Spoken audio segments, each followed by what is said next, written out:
সবাই সুজিত বোসকে নিয়ে ব্যস্ত, কিন্তু শ্রম আইন কেউ মেনেছে? একজন শ্রমিককে তালা মেরে আটকে রাখলো কোন আইনে? কোন শ্রমিক সংগঠন প্রশ্ন তুলেছে? রাজ্য সরকারের শ্রমিক দপ্তর, শ্রমমন্ত্রী মলয় ঘটক, সাংবাদিকরা, যাদের 99% আজও বামপন্থী। একটা প্রশ্ন, যাদবপুর প্রেসিডেন্সির ছাত্ররা যারা কথায় কথায় কলরব করে, সবাই চুপ। শিক্ষক, অধ্যাপক, সমাজ, বুদ্ধিজীবী, বিদেশ থেকে সব বিষয়ে মন্তব্য করা অমর্ত্য সেন, অভিজিৎ বন্দ্যোপাধ্যায়, কৌশিক বসু, জয়ন্তী ঘোষ। প্রশ্ন করুন কিভাবে 40টা লোককে কোনো আইন তালা দিয়ে বেরিয়ে যায় মালিক পক্ষ। দীপঙ্কর ভট্টাচার্য, এসইউসিআই, জগেন্দ্র যাদব, সবাই অন্ধ?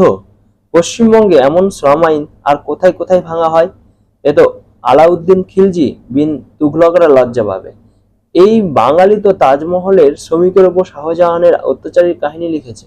এই বাঙালি আজও সেমিনারে মহাশ্বেতা দেবীর লেখার উদ্ধৃতি দেয়। রায়ের দপ্তর নয় ঘুমাচ্ছে এবং তাদের লোক নেই। কিন্তু শ্রম দপ্তর একজন লুচ্ছা লাফাঙ্গা দুশ্চরিত্র 420 সিপিএম থেকে আসা একজন তৃণমূল শ্রমিক সংগঠনের প্রধান, এবং সেদিন দেখলাম রবীন্দ্রনাথ মুখস্থ করে এসে পডকাস্ট করছে। একটা কথা তাদের সংগঠন বলেছে, পশ্চিমবঙ্গে দেশে যত শ্রম আইন আছে তার একটাও মানা হয় না। ন্যূনতম বেতন 8 ঘন্টা কাজ তো দূরের কথা, আজকাল 99.99% শ্রমিক 30 তারিখে মাইনা পায় না। বুদ্ধিজীবী, বামপন্থী, বাঙালি চুপ। পিএফ, ইএসআই 1% মালিক দেয় না, এমনকি কলকাতার এমএনসি কোম্পানিগুলোও ইএসআই এর টাকা দেয় না, কারণ শ্রম দপ্তরে তারাও অটো, টোটো, বাস আওয়ালাদের মতো মাসিক পেমেন্ট করে আসে। সুজিত একা দায়ী?